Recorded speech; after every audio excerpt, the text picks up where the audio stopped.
Urban FM 104.5. Urban FM 104.5. Vous êtes sur les 104.5 Urban FM, la station urbaine, et vous écoutez le Da Fresh Morning, le réveil matinal, le pilote de la capitale sur la radio.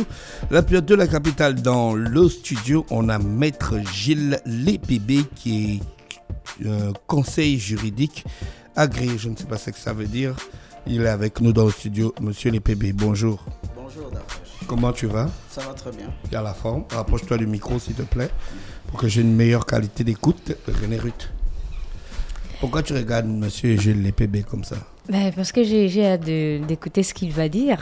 Je me rappelle de son intervention vendredi concernant le mariage. Comment c'était chaud.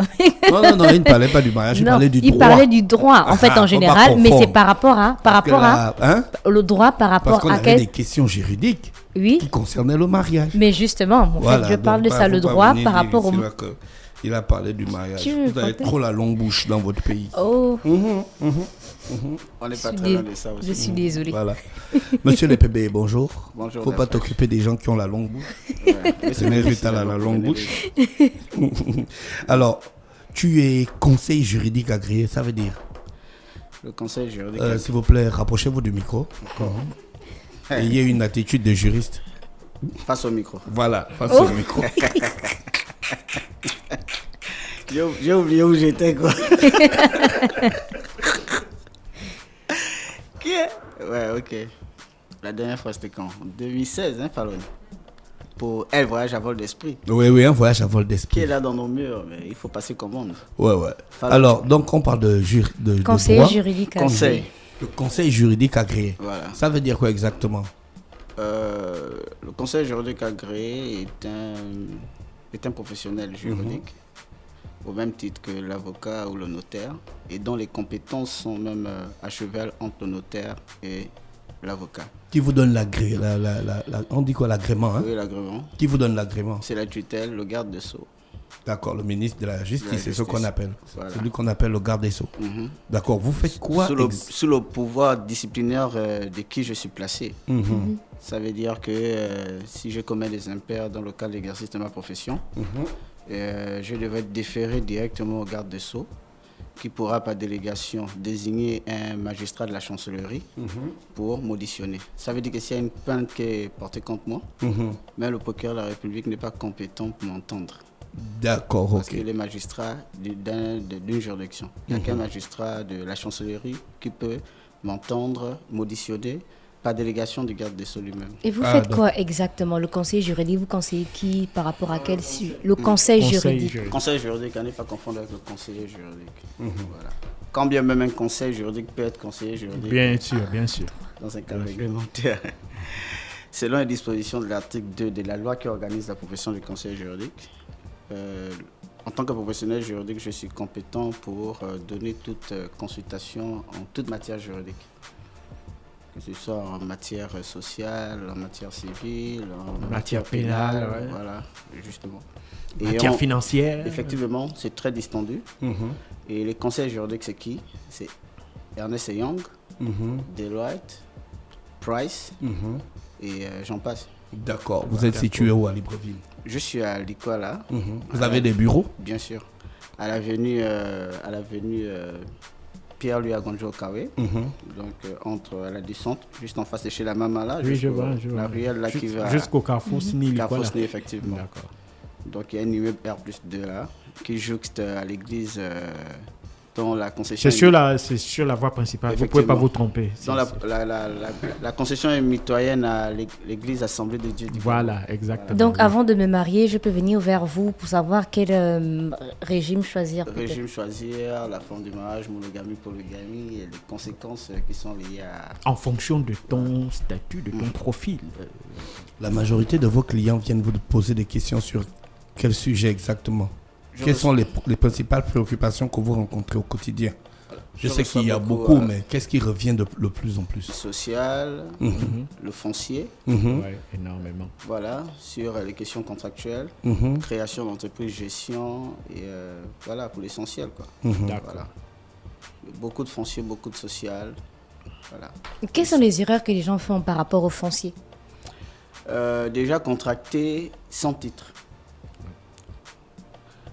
vous portez cessionnaire, c'est-à-dire l'acquéreur. C'est parce qu'en fait, dans une transaction qui porte sur un bien immobilier, il faut beaucoup plus parler de cession plutôt que de vente. En fait, c'est un abus de langage quand on parle de vente. Voilà. Donc, c'est beaucoup plus la cession. Donc, quand vous portez cessionnaire, c'est-à-dire acquéreur, dans le cadre d'une vente, d'une cession de biens immobiliers, l'erreur que les gens commettent, c'est généralement de contracter alors que les titres qui leur sont... les titres qui conforteraient même la propriété du cédant n'existent pas. Voilà, n'existeraient pas ou encore seraient précaires. Voilà, ça leur demande parfois d'avoir à entreprendre une procédure périlleuse et généralement ils se rendent compte qu'en fait ils avaient contracté à leur risque et péril.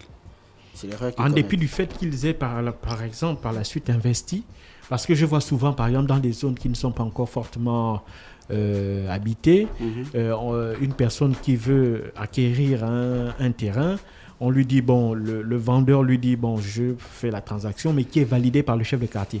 Est-ce que le chef de quartier, par exemple, a compétence pour s'assurer que le terrain, évidemment, est bien la propriété du cesseur, du cédant, et, tu vois, non? Et donc, et si par la suite, malgré qu'il n'ait pas de titre foncier, parce que la plupart des terrains qui sont vendus, enfin, qui sont cédés, aujourd'hui, il n'y a pas de titre foncier.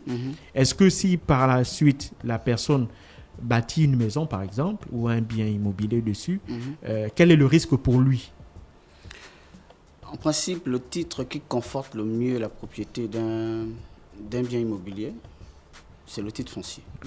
Il est inattaquable, irrévocable et revêt un caractère définitif. Dès que vous l'avez, en principe, si même l'État, s'il faut que l'État vous exproprie, il faudrait que vous allouez une juste indemnité.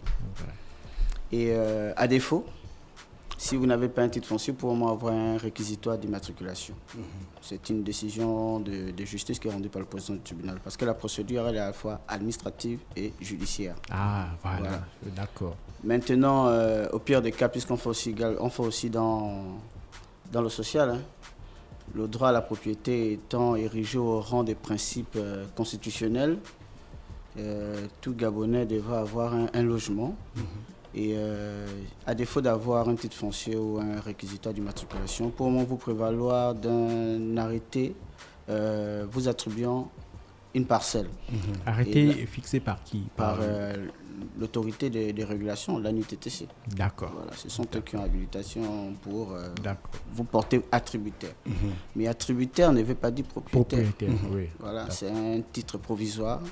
Et vous avez l'obligation de poursuivre la procédure jusqu'à l'obtention du titre qui conforte le titre la définitif. Propriété. Voilà. À côté de ça, on a également, c'est vrai que c'est maintenant que ça rentre en jeu, on a l'usucapion. C'est-à-dire l'usucapion, c'est la propriété, l'acquisition trentenaire que tu dois connaître d'Afresh. Oui. C'est-à-dire lorsque vous êtes porté possesseur de bonne foi pendant une durée prescrite de 30 ans. Vous avez la prescription. Voilà, vous avez à peu près l'équivalent d'un titre de propriété. C'est ce qui s'est passé pour les locataires des maisons de la CENI, par exemple. Bon, là, c'est l'actualité, j'en suis pas au fait. Non, je me rappelle dans les années 90-2000, ceux, par exemple, à la CENI, ils avaient formé... Non, il est en train de t'expliquer un principe qui veut que, par exemple, moi, j'avais un terrain. Tu es mon voisin. J'avais un terrain et puis j'ai voyagé. Je suis parti au Bénin. Toi, tu es venu. Tu t'es dit que bon, je suis parti. Tu as vu 10 ans, je ne suis pas revenu. 15 ans, je ne suis pas revenu. Tu t'es dit, bon, je vais commencer à débourser le terrain. 20 ans, je ne suis pas revenu. Tu as mis une maison, tu as mis des locataires. 30 ans, je ne suis pas revenu. Tu as commencé à prendre l'argent des locataires et puis t'occuper de toi-même, entretenir le terrain. Tu as une prescription. Ça veut dire qu'au bout de 30 ans, je ne peux plus. Je peux réclamer ce terrain-là. Voilà. Il va se constituer comme propriétaire du terrain. D'accord. Et là, pour récupérer ça, il faut une procédure juridique. Mais je ne sais même pas si la même loi s'il va avait valider. Les papiers Même si tu as les papiers. Mon terrain. Mais tu as vu le film qui est sur Netflix, c'est ça. Là où on dit au gars là que tu ne veux plus rentrer chez toi. Il peut voir les avocats et même le tribunal. C'est ça. Donc, Gilles, avec toi, oui. Sauf à établir que le gars était de mauvaise foi. Voilà. Parce que non seulement il y a le critère qui tient sur la durée, mais il y a aussi la bonne foi. La bonne foi. Donc même s'il a fait 30 ans et qu'il a acquis ou bien il a détenu de mauvaise foi, soit en spoliant le propriétaire de ces choses en usant de dol, la procédure à son encontre peut prospérer devant les juridictions. Donc, non seulement il doit justifier de la durée et de la bonne foi également. D'accord. Pour dire que les conditions dans lesquelles le juge avait été établi étaient régulières. Voilà. Et puis, j'ai certainement cherché à rentrer en contact avec le propriétaire, mais depuis 30 ans, les choses je sont n'arrivais pas. voilà. D'accord. Et là, c'est conditions cumulatives, en fait. Ouais. 30 ans, c'est long. C'est long. 30 ans. Justement. Gilles, donc avec toi, on va parler des questions de droit souvent, de temps en temps dans cette émission. Ça dépendra des thèmes ou bien de l'actualité, ou bien de ce que tu vas nous proposer, c'est ça en fait? Ouais, mais c'est vous qui connaissez mieux votre public. Gilles, mais c'est toi qui es au contact, aussi des... Ben, si les auditeurs nous entendent, ils auront la possibilité. Non, c'est-à-dire qu'ils sont intéressés, qui ont peut-être des problèmes, des interrogations en matière juridique. Non pas qu'on va trouver la solution à leurs problèmes, non. Voilà, mais on va essayer de les éclairer ou éclairer l'opinion publique sur certaines problématiques juridiques. Et en matière sociale, qu'est-ce qui revient le plus souvent? Licenciement, démission forcée. Voilà. J'aime bien la démission forcée. Parfois, tu donnes de tourner aux employeurs qui poussent... Ah non, je ne devrais même pas en parler ici. C'est toi qui es employeur. Et sur le plan familial? Sur le plan familial, j'ai déjà reçu des divorces. Il y a des problèmes d'héritage aussi, de succession? Succession, ouais. J'ai une succession qui me cause des problèmes, là, je t'assure. Pourquoi les successions mettent toujours du temps? Généralement parce que la dissonance déjà, au sein du cercle familial, il y a des successifs qui sont véreux, qui veulent accaparer carrément l'ensemble de l'héritage, voilà, au détriment de leurs frères. Hein. Oui. Parfois même pas ma mère, ça c'est le plus choquant. Je t'assure. Des Même frères, ma mère. Je t'assure.